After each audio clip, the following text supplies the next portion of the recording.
Welcome back to Droppin Floats Tackle Talk. Today we're going to kind of dive into the subject of tackle bags and kind of what to look for when you're choosing a bag, what I personally like, and just as a side note, I am not endorsed by any of these brands or companies. I don't get any kind of paid advertising or nothing. This is just what I've learned over the years. I see a lot of different kinds of tackle bags because of our fishing department. I'm always kind of bringing in different styles, so I have the fortunate ability of seeing a lot and handling a lot. And hopefully my 2 cents will help you choose the right one for your style of fishing or the style of fisherman that you are. All right, the first bag up is a bag put out by Calcutta. It is a bag, it's a compartment bag is what I would call it. And what that means is the majority of the space is used up by hard compartments, which are good and bad depending on the kind of fishing you're doing. So it's got 3 compartments, a little bit of space for, extra gear, pliers or whatever, and a little pouch out front. This is a fairly inexpensive bag. It retails for right around $20. So it'd be great it's an entry-level bag for someone getting into fishing. You've already dropped the money on a rod and reel and all that jazz, and so it's a little bit budget-minded friendly pack. Doesn't make it a bad pack. It's a good size. It's not overly huge. But there are a couple things I don't want to say it's an issue, but to really look for when you're looking into a bag is I love quick access for certain things like pliers. Or I want to be able to quickly access, maybe my wallet or my cell phone or whatever. This bag kind of lacks that safe access points. It's got a couple little pouches there, but I wouldn't put a pair of pliers in there and then go crawling down along a river. Chances are they're going to fall out unless you tether them. And then there's really not a tether part just right there. So I would categorize this bag as maybe a storage bag you're just gonna have in the garage, keeping your excess tackle. Or if you're like a kayak fisherman or a boat fisherman, this could be a great option. Or an entry-level bag. It can get you going, it'll get you on the river, but you do give up a couple things with this kind of bag. It doesn't have the access that you'll learn is very important as you fish more. All right, the next bag we're going to take a look at is the Plano B Series 3600. It's a nice looking bag, got kind of an urban camo going on. This is a step up, I would say, from something like this. It definitely jumps in price point. Retail, I think it's about $89. Overall though, I would definitely say it's probably worth the jump in price. It's another compartment bag. It's got the hard plastic compartments that it does come with there. And it's got one out front there, which is nice. I'd probably take that out and use this more of a car keys, cell phone, wallet pouch if it was me. And then what I do really like is it's got a nice spot here for a pair of pliers. Securely hold a pair of pliers or maybe a knife. You could also run that there and then tether it to this top handle. I always tether my pliers just so I don't lose them down on the river. So it's got that nice part there, another side compartment that's good for quick access, and as well on this side. And it's got another one of these kind of funny pockets that tackle companies always seem to put on their bag, and I never tend to use them all that much. I would still consider this a stationary bag. Probably not a bag you're going to carry around with you loaded on the side of the river, just because it's still just a shoulder strap. It's not really secured to your body very well. So when you're down, moving around, crawling around, it's gonna be annoying. It's gonna be swinging around, getting in your way, or whatever. It's gonna be an annoying pack. But if you're more of a stationary fisherman who maybe just kind of fishes one hole, you're not moving around a lot, great option. Or if you're a boat or a kayak fisherman, this could be another great option. It does have the solid floor, which is nice. So if you have it in a boat and the boat's getting wet and watery, it's not getting into your bag. It is not waterproof or even close to waterproof. Neither is the Calcutta bag that we first looked at. But overall, it's an okay bag. It's with every tackle bag, you kind of give up something. I mean, over the years I've bought probably way too many tackle bags looking for that perfect bag, and there really isn't one. You know, they're all good in certain situations and they're all bad in other situations. You know, the things to really consider, I mean, are the price point, what you can afford, and what kind of fishing you're doing. You know, I tend to do a lot of conventional fishing with flies, so I don't use a lot of these big compartments. But if you're throwing spinners or bass or, you know, all the other conventional style fishing, you know, most people, that's what they use, are these big plastic compartments. So yeah, I would definitely say it's a step up. You know, it's a good solid bag. Plano's been around for years, so the quality is always fairly good. It's still what I would say affordable at $89, I think. You know, and you get a lot for your money considering you get the apartments, and each one of those compartments is $12 to $15, and they come with it. So really, you subtract the compartment cost. It's a pretty inexpensive bag. And I like the color of it. You know, it kind of is a real mild colored pattern. It's not super bright. You know, so yeah, overall, it's a pretty decent bag. All right, and our third bag that we're going to take a look at, it's another Calcutta bag. This big guy sitting out here. Let me skip the series, I forget it. It's the SQ Squall series. And you get a lot of bang for your buck with this bag. You get the clear cover on top. So if you have like a map in there and you're kayak fishing or something, you got a spot you can see through it, or your phone. So that's pretty cool. Then it's got the bait bags in the top, which are really neat. You know, if you're a bass fisherman, you can have the pre-rigged, you know, riggings all in there and ready to go, which is really cool. It's another shoulder strap bag, you know, much bigger shoulder strap bag. By the time you got this loaded with tackle, it'd probably weigh 50 pounds. But it's got great accessible straps and pockets. It's got the pockets here on the side, a couple in the front, a very good plier holder, which I really like that. A couple pockets there, and then it also comes with, it's a compartment bag, so it also comes with a whole brick of compartments, which, I mean, this is like a $50 value in those compartments if you had to replace that. And then another compartment underneath, you know, for whatever. Again, it's not waterproof, but there's another added feature that's really cool, is this. So like if you don't need the shoulder strap, you can pop it off. That's a really cool feature. I wish more manufacturers did that. Half the time I end up cutting them off when I don't want them, but just being able to remove that is really cool. It's still a stationary bag, you know, or probably more of a boat and kayak only bag. Like I said, if you loaded this sucker with tackle, it would weigh 50 pounds, you know, so lugging that from spot to spot to spot, you know, would be a lot of work. But it also comes down to what kind of fisherman you are. I tend to work a lot of water, so I want a very maneuverable bag, you know, that I can fully attach to my body, that won't be dangling around.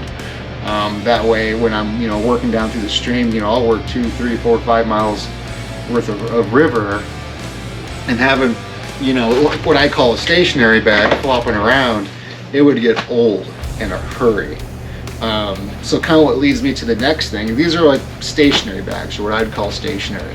If you're a boat fisherman, kayak fisherman, or someone who just doesn't work a lot of water, you know, different spots, these would be here and will lead into a fully attached bag. All right, and then the last style of bag we're gonna go over today is gonna be what I kind of, like a fully attached bag, like it attaches to your persons. So it's the Bubba bag. I've kind of gone over it briefly in other videos. We're just going over my general tackle setup. And this is the bag I'm using the most right now. I mean, the reason for it is it's a hip sling bag, so that, you know, this goes around your body, this goes around your shoulder like this, and then it attaches here. And the reason I like that, these are a little annoying sometimes, like especially if I'm just using it in a boat, because they're kind of flopping all over the place. You know, that's where something like this or even the big one would be better. But I rarely fish from the boat. I'm usually on the bank, and I'm usually putting in, you know, quite a few miles moving around, climbing up and down the banks and whatnot. So I like the bag to be fully attached to my body. That way I don't have to worry about holding on to it or having it slinged over my shoulder. That way I can be, you know, grabbing brush, carrying my rod, have both hands free instead of one hand constantly like fixing where the bag is swung around to where you don't want it. So that's why I kind of call these stationary bags, and this is a more of attached bag. And they make a variety of different styles and designs and sizes. Like they have the chest pack, the hip packs. I've tried chest packs. I'm really not a fan of having stuff out in front of me. You know, that's where I'm doing stuff with my hands, my arms, my rod. I don't need a tackle bag on my chest. So I'm not a huge fan of chest packs. Maybe the real tiny ones are kind of cool. But I've seen some of the bigger ones, and they have to be very cumbersome.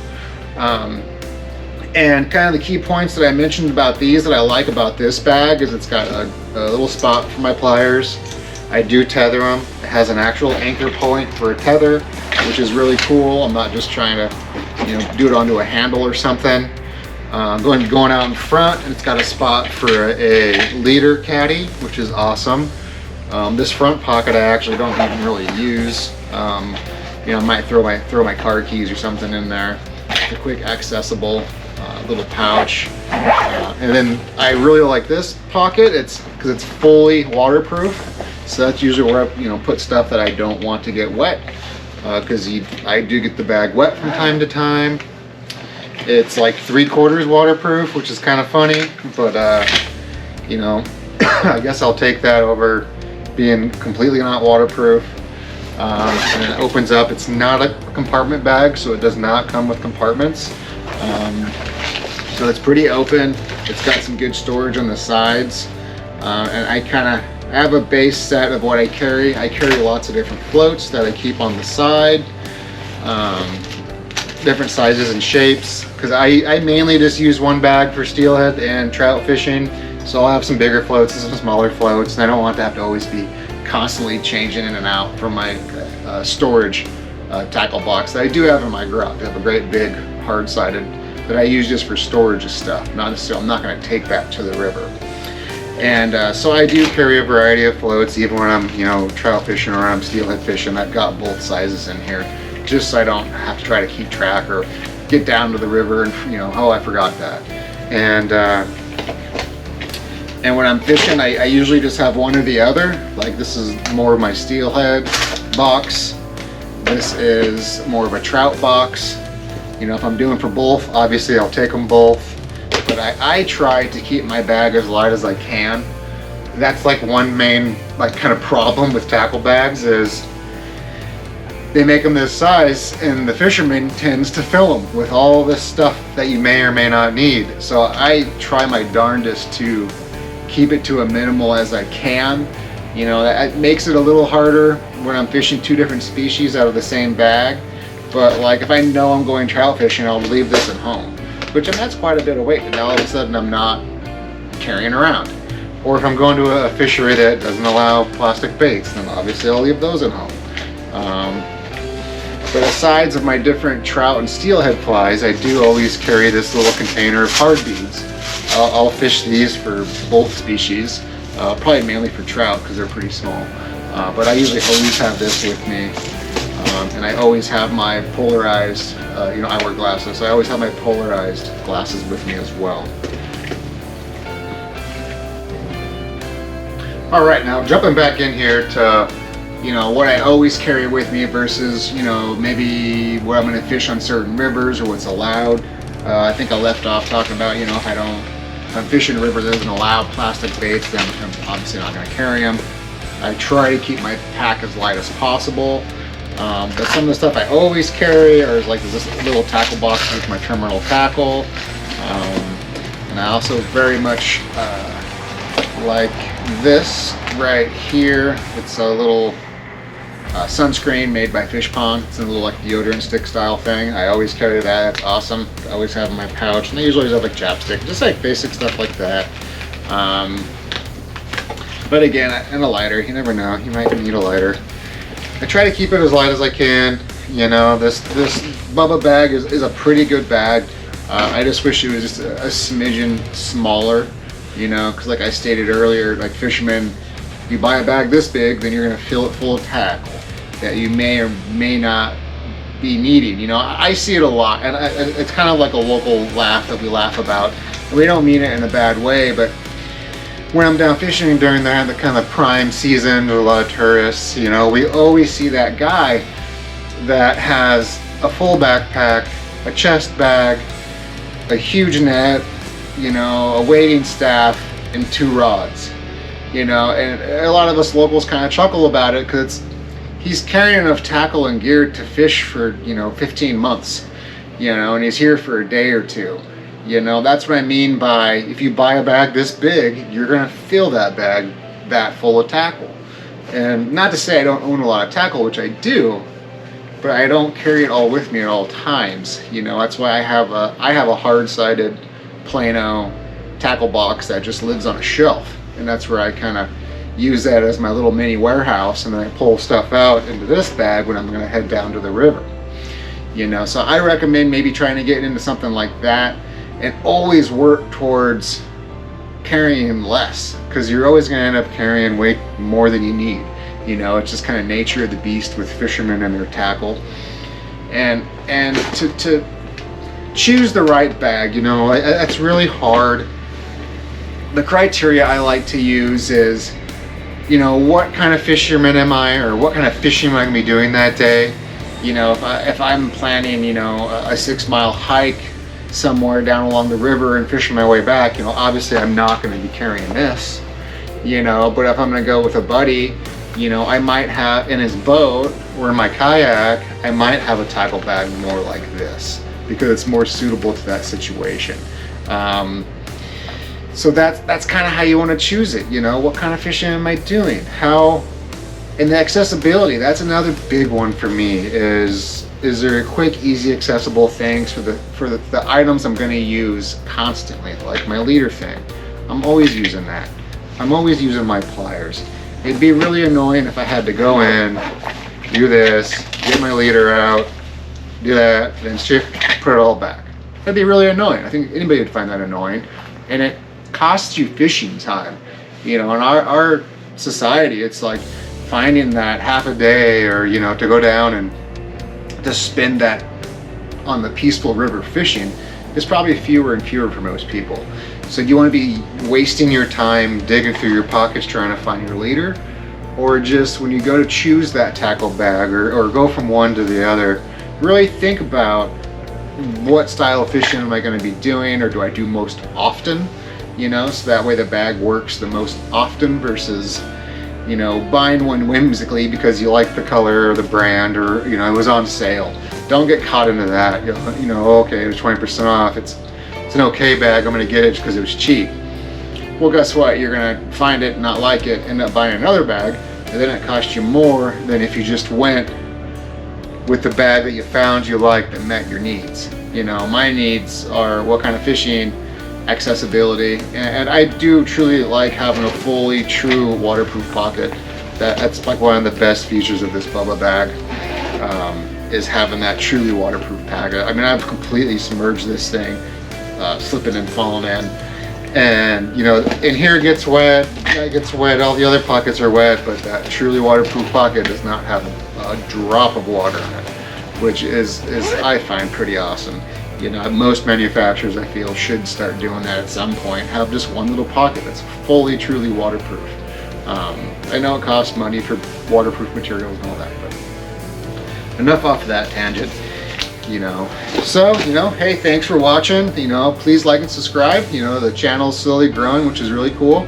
You know, we love seeing that growth. You know, it definitely gives motivation. And next time you're looking for a spot to come fishing, come through Maupin, fish the lower D, and if you're kind of lost and don't know how to do it, never been here before, definitely swing by the hardware store, Maupin Country Store, and look me up, talk, you know, come pick my brain. I'll try to help you as much as I can to get you into some trout. And the little like secret of Maupin is the best trout fishing is right now. This is when you want to be fishing the lower D for trout. You'll have to put up with the cold, you know, but you'll have the entire river to yourself. You can go from one hole to the next hole to the next hole, and fish where you want, the spots you want, and you'll have great success. The trout fishing in Maupin right now is probably some of the best in Oregon as far as consistency, size of the fish, and the quantity of fish you can catch. My last video on Thanksgiving, I think I trout fished for an hour and ended up catching 6 or 7. You know, I think about 5 of them were on video. Some of the other ones weren't, but yeah. Again, if you're coming through trout fishing, look me up at Maupin Country Store. Again, our tackle is all on our eBay store. We are going to be slowly transitioning over. We're currently building a droppingfloats.com website for all of our fishing stuff. So we'll slowly migrate away from the eBay thing. That was kind of just an easy platform to get started with and get going with while we build the website. You know, everything takes time. I'm a one-man show. You know, I do the fishing, I do all the videography, I'm doing the website building, so, and all the packaging for the, you know, tackle that goes out, in addition to running the hardware store, you know, which we have a lumberyard too. So yeah, a lot on the table, but hey, it's all fun. I love talking about fishing, and so stop by anytime.